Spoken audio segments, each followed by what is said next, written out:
Hey guys, so if you have an E Revo 2.0 or if you've been following it at all, you probably know that we are having issues with the rear shocks breaking on them, and no one really seems to know exactly what is causing it. I think I may have figured it out.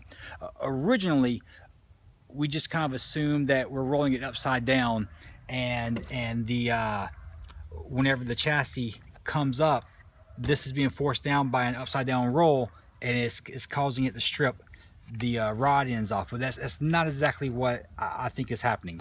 Just to make sure everyone knows what I'm talking about, the rod ends are coming straight off the threads, and it's just being pulled right on out. There's another problem where the rod ends are just breaking straight off the shafts, and I've had this happen to me like 4 times.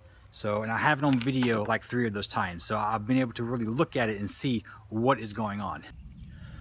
Watch the 2.0 when it comes off the ramp. Notice how far down the tires go from the chassis, and look how fast they drop once they leave that ramp.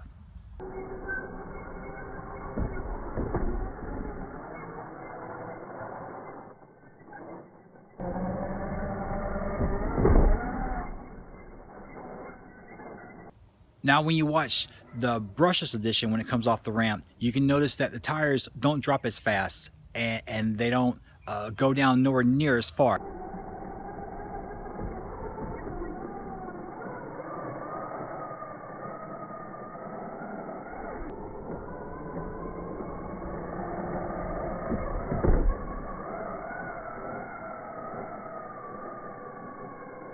My original guess was that there was something allowing the 2.0 to come down farther, the wheels and everything to come down farther than the brushless edition.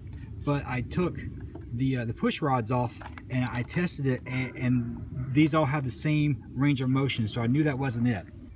So the issue is that there's so much more weight in this part of the vehicle. The 2.0 is 3 pounds heavier than the brushless edition, and a lot of that weight is right here. All these parts are thicker, the tires are thicker. The brushless is much thinner and doesn't have as much weight over here. It's also how the weight is distributed. If you look, the 2.0, the tires sit much further away from the chassis than the brushless edition. And even when you look how they're mounted, you can see how much further the originals go inside the tires. That really makes a big difference. The further out from the body the tires are, the heavier they are on the suspension. Like, that's why you carry things closer to your body and not out at arm's length, because it's just physics, you know. I'm not going to go into and explain it, but trust me, that's what's going on. That weight really becomes an issue when you jump, and it compresses when it's on the ramp, and then once it leaves, it drops, and you can kind of hear how hard it hits and see how fast it drops. The original doesn't do that quite as bad. When it leaves the ramps, it just isn't quite as hard of an impact on the suspension and the shocks. And really the only thing that's stopping the wheels and the suspension from traveling any farther are the shocks. And I know it's not the shocks. These have the brushless edition shocks, the ones that came on it. This also has brushless edition shocks. They have identical shocks to them. I bought these and put these on there, so I know it's not the shocks. They even have, I have the same oil in there too, so it's not the shocks that's the issue. I haven't quite figured out a solution to this problem yet. My original idea was to put something inside there to limit how far that can come down. I don't know if that's the best of ideas. I don't know if that will solve the problem or if it will generate new problems. Another idea I had was to somehow run a strap of some kind, maybe from these screws down to here. I don't know if that's something that's possible. I may try it or I may not. I was also thinking about running a strap from here to maybe this screw up here, or I don't even know. I haven't really worked through it and I haven't figured out anything yet. Maybe just replacing the rod ends with aluminum rod ends will solve the issue, but of course I've snapped the shafts. So how does that stop it from snapping the shafts?